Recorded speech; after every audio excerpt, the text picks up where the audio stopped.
This is the disclaimer for Wildlife Control Consultant and Pest Geek Podcast with Living the Wildlife Podcast.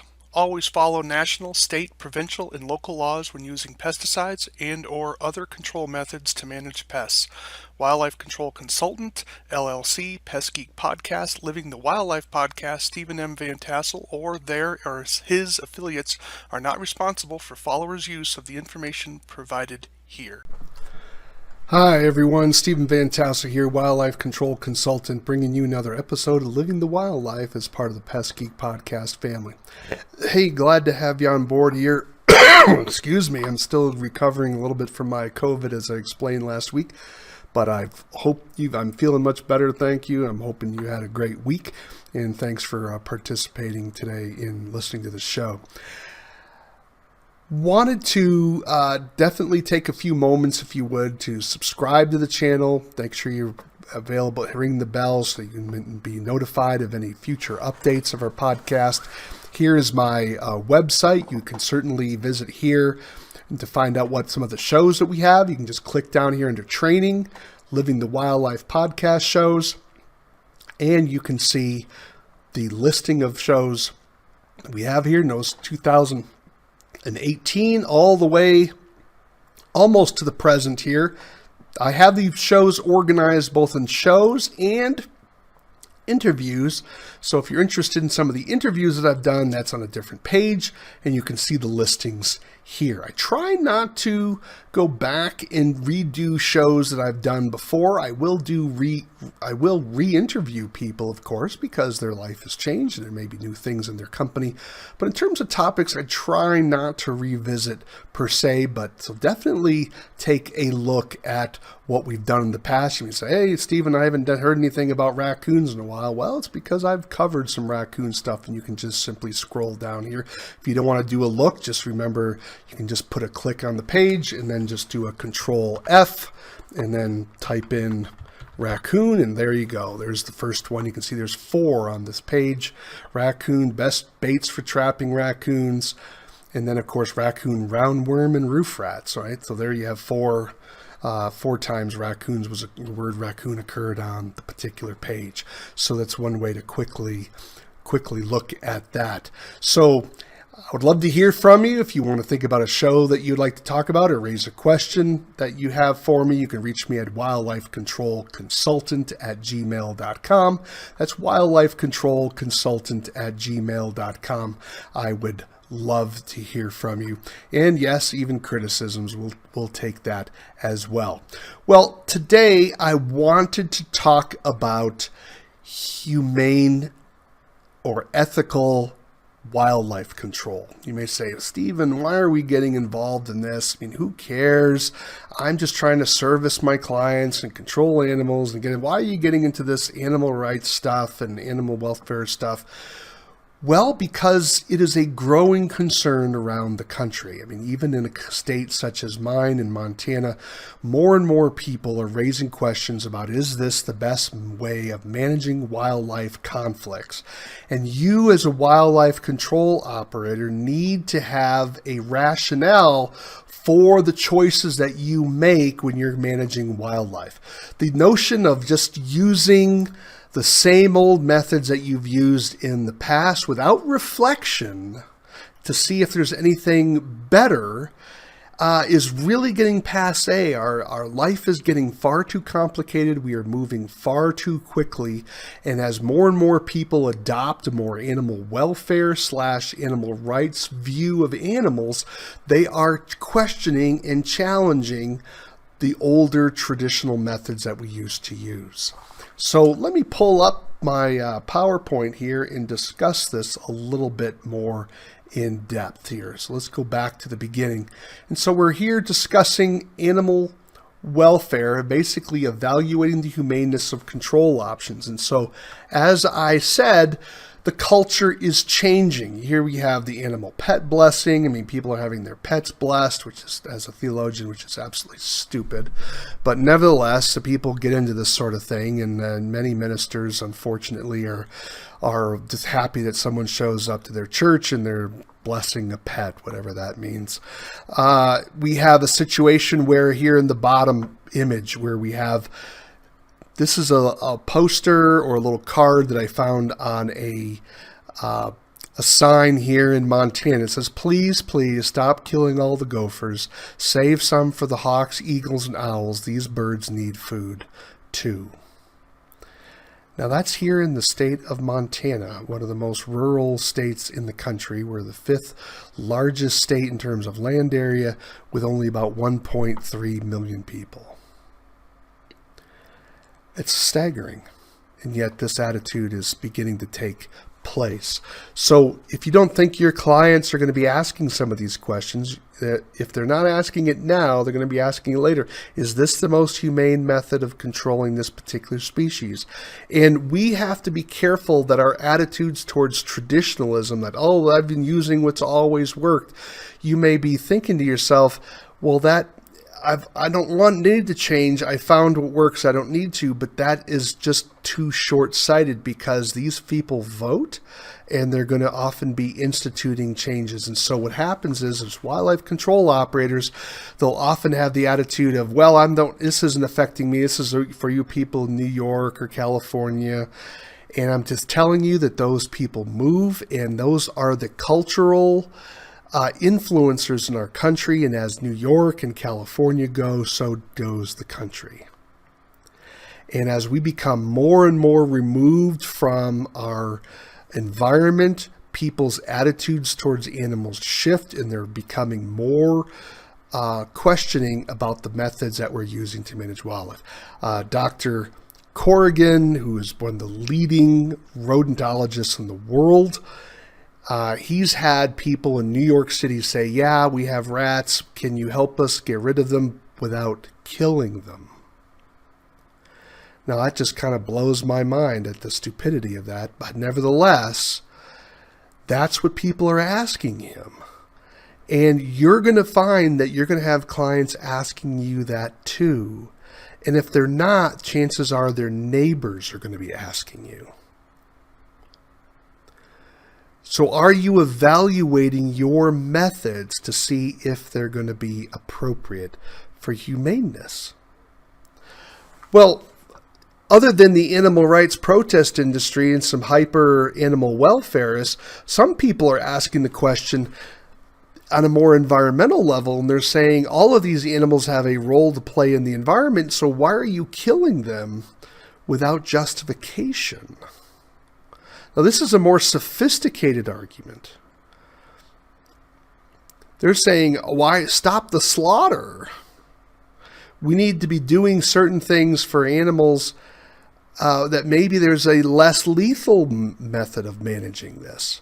That maybe we're not just going to kill our way to success. So people are asking these questions, and they're saying, maybe we're on a killing treadmill and we need to get off of it. Are you prepared for these types of questions? Are you prepared for your clients asking, is this the best method to do it? And how would you explain that to them? Think about the following two methods we have here. Which tool should you use? You say, well, I'm going to use the humane cage trap. Well, those of you listening to this podcast know that the cage trap isn't necessarily the most humane option. There are situations where the conibear is far more humane than the cage trap. Just consider if you're trapping in the woods, for instance, during deep February, an animal caught in a cage trap now it may be suffering cold injury if it stays overnight, as opposed to where maybe it would die relatively quickly with a conibear. What if we put the conibear underwater so when the animal got caught, if the conibear doesn't kill it relatively quickly, being underwater would? Is that going to be more humane than catching it in a cage trap where it may have to suffer the degradation of cold, and then still have to be killed? Do you see how complicated this is? Do you have a methodology by which you're going to evaluate whether one method is better than another? Or are you just going to guess? As pest geeks, guessing just isn't good enough. We need to be better than that.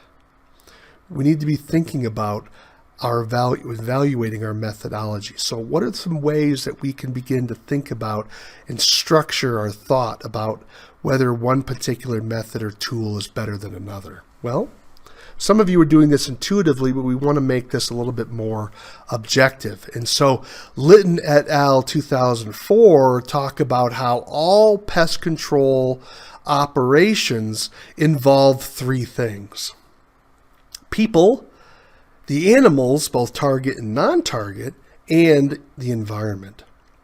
Whatever methods we're using to do wildlife management, we have got to be thinking about the impact of those methods on those three spheres: people, animals, and the environment. And that certainly makes a lot of sense, doesn't it? And that is, we should be thinking about how will this affect a child? How will this methodology affect my client? How will this affect his relationship with neighbors? How will this affect his public relations? Will this affect his pets? Will this affect his domestic animals? How will this affect the non-target animals? How will this affect the target animals? And then, will I harm the environment with this particular method?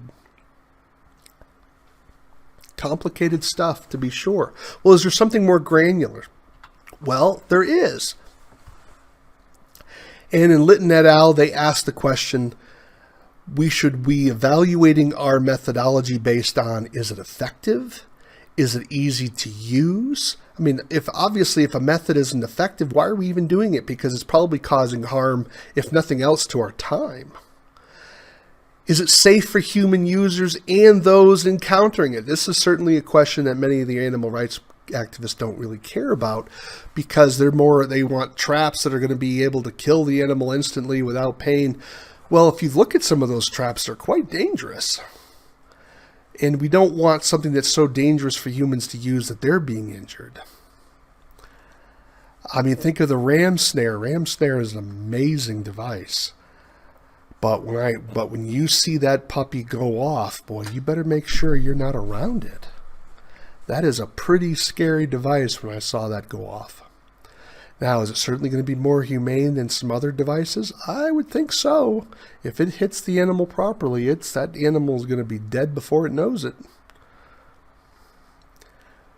But is it safe enough for human use? Is the methodology humane? I mean, the blowtorch may be able to control a particular wildlife complaint, but is it responsible? A flamethrower, is it really, can it work? Sure, it can work, but is it responsible? Is it humane? Probably not. Is the methodology target specific? Is it species specific?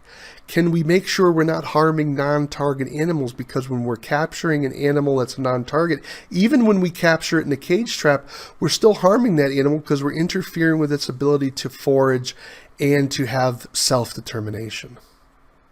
You probably never thought about that before, but your animal rights people have. Is the technique or methodology safe for the environment? You may have a particular pesticide that works great, but if it's killing all the non-target animals and poisoning the soil, well, obviously that's not going to be very helpful. Is there anything missing in this methodology? You may say, boy, Stephen, that's a pretty thorough methodology. I would say, yeah, it is. I would argue, however, it is missing something, and that is money. What is the economic benefit? And this is something that's frequently overlooked, because if an elderly woman can't afford your quote-unquote humane method, what difference does it make? If she's having to question whether I should buy groceries or pay for your quote-unquote humane method of control, what is she going to do? Well, she want to eat. And this is one of the challenges with the animal rights groups, because they often want to legislate various forms of control and eliminate forms of control because they don't want to think about cost. And I would argue cost is part of the option here.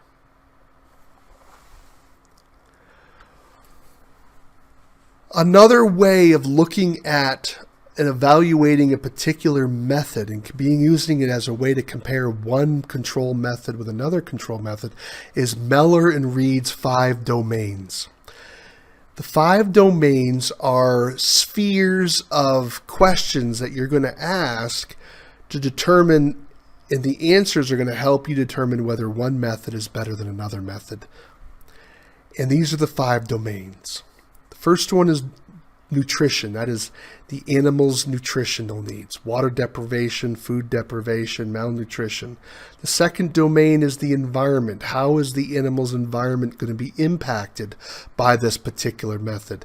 Is there going to be enough space for this animal to live? Or is there going to be habitat for it to live? Domain number 3 is the animal's health. Does the method cause undue disease, injury, functional impairment to an animal? Fourth, how does this methodology impact the animal's behavior? Does it change in other words, sometimes an animal wants to be associated with other animals because they're more corporate species. Well, does your control method interfere with that? So now the animal's experiencing stress because it's been isolated from other members of its tribe, for instance. All 4 of these elements, nutrition, environment, health, and behavior, are in the physical function components.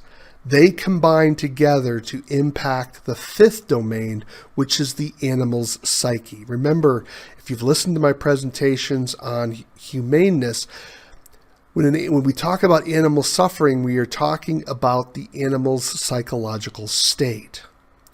We don't have access to the animal's psychological state, so we have to infer it based on its physical elements.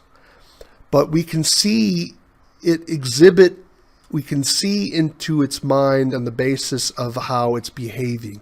For example, is it breathless? Is it thirsty? Does it experience pain? Is it sick? Does it have debility? Is it weak? Does it have exhibiting anxiety? If any of you have pets, you know that you know when your pet is off because of the animal's behavior. You're inferring it on the basis of various physical signs. So you're going to use these elements to determine whether one methodology of control is more humane than another. Now again, it's not asking the question of whether there's what's economically viable. I would argue this is part of it. But another element that's missing here, and that is longevity, and that is you may be controlling the behavior of an animal over a short period of time because you check your traps every day. But that's going to have a better humane score than a methodology where you're only checking the animal, the traps every 48 hours. Because the animal may be in there significantly longer. These 5 domains, of course, help us assess control methods. But it doesn't ask the more fundamental question of whether we should be using the tool in the first place. Now, what do I mean by that? What I mean is sometimes people are asking us the question, not whether this method or not is humane, but whether it is even humane to even begin using the method in the first place. For example, is it really justifiable to kill a garter snake simply because a person can't handle the emotional trauma of a garter snake in its bushes? Does the garter snake really need to lose its life because someone has such a phobia over snakes that they now have to have it killed? Do we really need to kill that Canada goose simply because it's crapping on your grass and for some reason you have to have perfect grass? That's a more fundamental question. Now you may say, well, I never have clients asking me these questions, and I would probably believe you. However, understand that they may have neighbors who are asking this question. I've had clients who are asking, what are you going to do with that animal? And I'd ask them, well, is it any of your business? But more and more people are becoming vocal about whether or not it's justifiable to control this animal in the first place. You need to be prepared for how you're going to answer these questions, because you may have clients beginning to ask those questions as well. Is this the best way? Is there another method? And we as wildlife control operators have not done a good job evaluating ourselves and policing ourselves. 15 years ago or so, in an association I belonged to, we had individuals who were involved in doing a lot of one-way doors. And frankly, some of them weren't treated very well when they were arguing on the basis of using one-way doors. And there was a lot of angst and animosity towards them. And, it wasn't physical, but it was emotional. It would be bad-mouthing them or excluding them from the group and talking them down. It was really kind of childish in many ways. Wildlife control industry can be pretty immature. But nevertheless, a lot of wildlife control operators were threatened by these people because they saw them as sort of sellouts to the animal rights groups, and they were thinking that this is going to affect their business. Well, I can assure you that fear was legitimate and is coming. But on the same token, if someone wants to have a business where they're saying, I want to use a less lethal control methods, I want to use one-way doors, I want to try to reduce just killing animals, I may disagree with that personally, but that is a business decision on their part, and that's part of what the market is supposed to do. But we should be asking ourselves the question, do we really need to be killing as many animals as we need to be? As we are? Those are tough questions. And are you asking them? What happens when the legislature comes through and changes the laws in your state that eliminate certain forms of methods of control? What are you going to do then? When I was in Massachusetts and I lost the ability to use conifers, it impacted my business substantially. Was I prepared for it? Not as much as I probably could have been. And some of these things can happen faster than you think. And then people start crying, well, why isn't the National Association helping me? Why isn't this group helping me? And then they start bawling and wondering why they don't have better political action. If we're not policing ourselves, or if we're not evaluating our own work, don't be shocked when this gets hit, when you get blindsided by it. So let's look at this list again. Are you evaluating your goals, and are you aware of the harm that your methods use? Do you undertake control only if the goals are achievable, or do you work for people who have goals that are simply not achievable? Is that ethical? Does that make you a humane wildlife control operator? I've talked about this notion of where wildlife control operators use this word humane as a sort of to get the halo effect for their company, but when you really look at it, their businesses are not humane.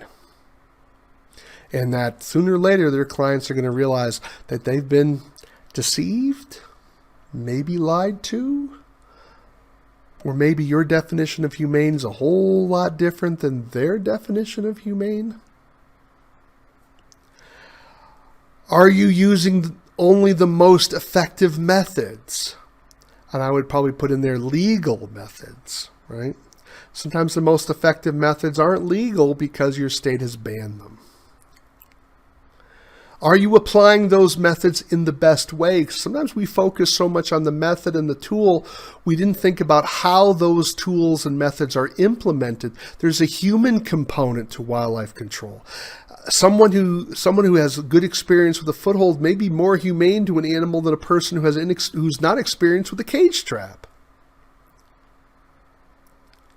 Are you evaluating your work, and are you assessing your work?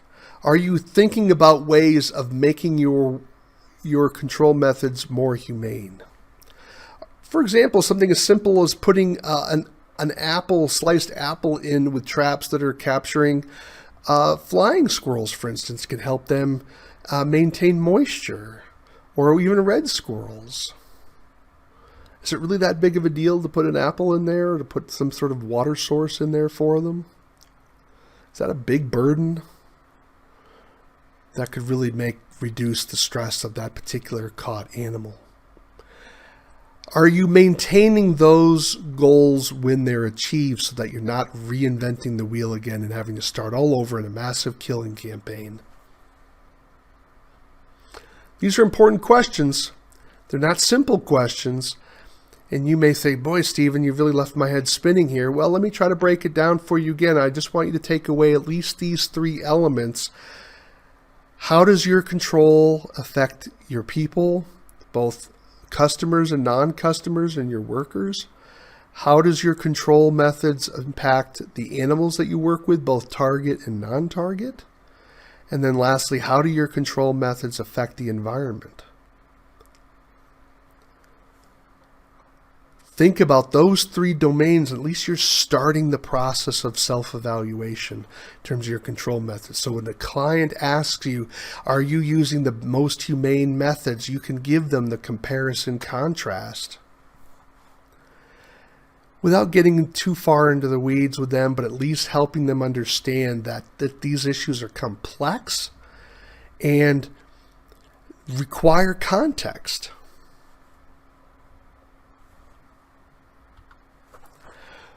Well, you've been listening to Stephen Vantassel, Living the Wildlife, as part of the Pest Geek podcast family. I do hope you've been challenged by this presentation, and we talk about ethics of control and about the humaneness of our methods and some questions to ask to evaluate those.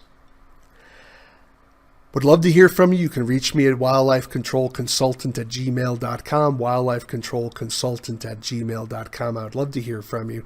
Ideas for future shows, yes, even criticisms, or if you have someone that you would like to have me interview, I would love to get your suggestions on that. Of course, you can always visit me at wildlifecontrolconsultant.com. You have there are various books and publications there that you can also take advantage of and expand your knowledge and reading.